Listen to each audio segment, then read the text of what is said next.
नमस्कार, मी प्रल्हाद सोवणे. आपण पाहतात ओमसाई न्यूज. नगरखाना येथे ग्रामविकास व पर्यटन मंत्री नामदार गिरीश महाजन यांच्या हस्ते गुढीचे पूजन करून गुढी उभारण्यात आली. यावेळी पत्रकारांशी बोलताना उद्धव ठाकरे यांनी त्यांच्या आयुष्यातील खूप मोठी चूक केली. भारतीय जनता पक्षाची साथ सोडून त्यांनी खुर्चीच्या मोहासाठी काँग्रेस राष्ट्रवादीच्या मांडीवर जाऊन बसले. याचे शल्य त्यांना आयुष्यभर राहणार आहे. यासह पत्रकारांनी विचारलेल्या विविध प्रश्नांना नामदार गिरीश महाजन यांनी यावेळी उत्तरे दिली. आज नवीन वर्षाची आज सुरुवात झाली. काय नेमकं आज पथसंचलनामध्ये देखील आपला सहभाग होता. आज हिंदू धर्म हिंदू संस्कृतीनुसार चैत्र शुद्ध प्रतिपदा गुढीपाडवा या निमित्ताने नवीन वर्षाची सुरुवात आपण या ठिकाणी आज करतो आणि त्यामुळे सर्वदूर राज्यभर देशभर उत्साहाचं वातावरण या ठिकाणी आहे.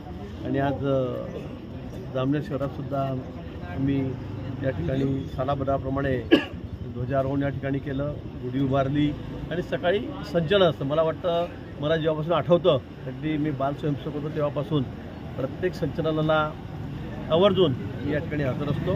पूर्ण शहराला जवळ 3 किलोमीटरचा मार्गक्रमण करून या ठिकाणी संचलन या ठिकाणी सुरू असतं. चांगला घोष आमचा संघाचा या ठिकाणी आहे आणि अतिशय उत्साहामध्ये गुढीपाडवा हा सण आम्ही या ठिकाणी साजरा करत असतो आणि त्यानिमित्ताने सर्वांना माझ्या मनापासून खूप खूप शुभेच्छा.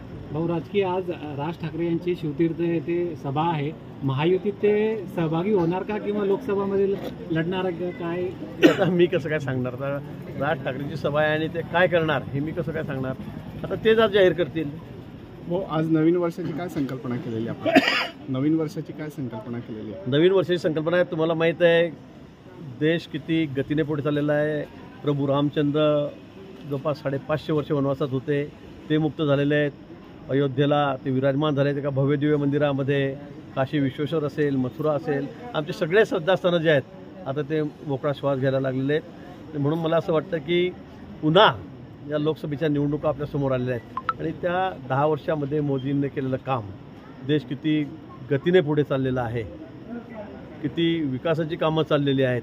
आज जगामध्ये सर्वात लोकप्रिय नेता आमचा आहे आणि म्हणून माझी या निमित्ताने हीच प्रभू रामचंद्रांना विनंती आहे की बाबा पुढची 5 वर्ष आम्हाला मोदींना पंतप्रधान कर, संपूर्ण स्पष्ट बहुमत 400 पार या ठिकाणी होऊ दे आणि हा देश, हे राष्ट्र हे जगामध्ये विश्वगुरू होऊ दे, सुपर पॉवर होऊ दे. विरोधकांना काय शुभेच्छा देणार आपण? एकनाथ खडसेंची पुन्हा गर्वाक्षी होते भाजपात, त्याकडे तिथेच मला वाटलं विरोधक नाही. त्याबद्दल मला खडसेंच्या घरवापसीबद्दल मला कुठली माहिती नाही. त्यांनी सांगितलं की माझा खाली संपर्क नाही आहे, माझा डायरेक्ट वरती हॉटलाईन आहे, त्यांनाच माहिती आहे काय करतात. उद्धव ठाकरेंनी जर पापाचं प्रायश्चित केलं तर त्यांना मोदी भाजपमध्ये माहितीत घेतील असं किरीट सोमय्या बोलले. या संदर्भात काय सांगा?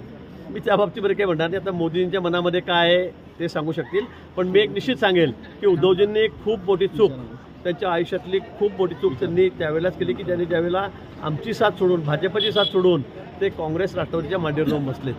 मला वाटतं ती एक चूक, ते थोड्याशा खुर्चीच्या मोहापायी त्यांनी जी केली ती त्यांना पूर्ण आयुष्यभर आता म्हणजे त्यांना मनामध्ये राहणार, शल्य राहणार आहे. आणि मला वाटतं राजकीय त्याची जी आज अवस्था झालेली आहे, ज्या परिस्थितीमध्ये आहे, मला वाटतं ती चूक केलेली त्यांनी ती अक्षम्य आहे आणि ती कधी झालेली चुकी न भरून निघणारी आहे. पण ते माहितीत आले तर तुम्ही स्वागत कराल त्यांचं की?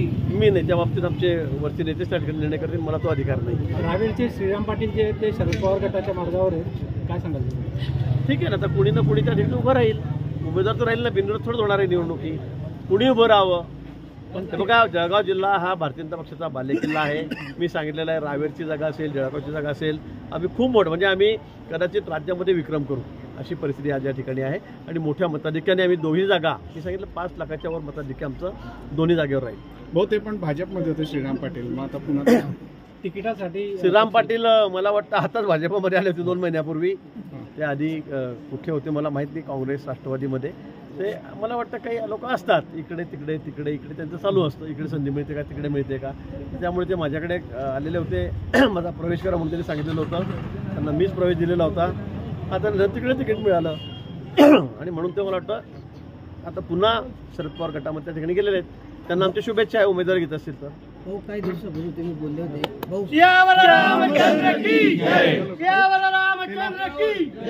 काही दिवसापूर्वी तुम्ही बोलले होते की खर्चांच्या मालमत्तेवर जो बोजा बसला आहे त्याच्यामुळे त्यांच्या कुटुंबातल्या कुणालाच निवडणूक लढता येणार नाही.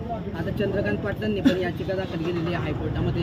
त्या हायकोर्टाच्या याचिकेनुसार त्यांच्या सर्व कुटुंबियांना नोटीस बजावण्यात आलेली आहे. काय सांगाल? नाही, या बाबतीमध्ये मला कुठली माहिती माझ्याकडे नाही, काय चाललंय काय नाही. तो विषय आता मला असं वाटतं की न्यायप्रविष्ट झालेला आहे. मी आता वर्तमानपत्रात वाचला, सोशल मीडियावरही बघितला, पण तो विषय आता न्यायप्रविष्ट झालेला आहे. आता कोर्टच त्या बाबतीमध्ये निर्णय देईल. संजय राऊत म्हणतात की महाराष्ट्राच्या राजकारणामध्ये 350 आणे दिसत आहेत.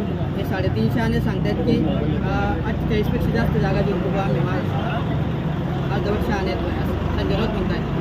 काय बरं संजय राऊत सोडून दे ना.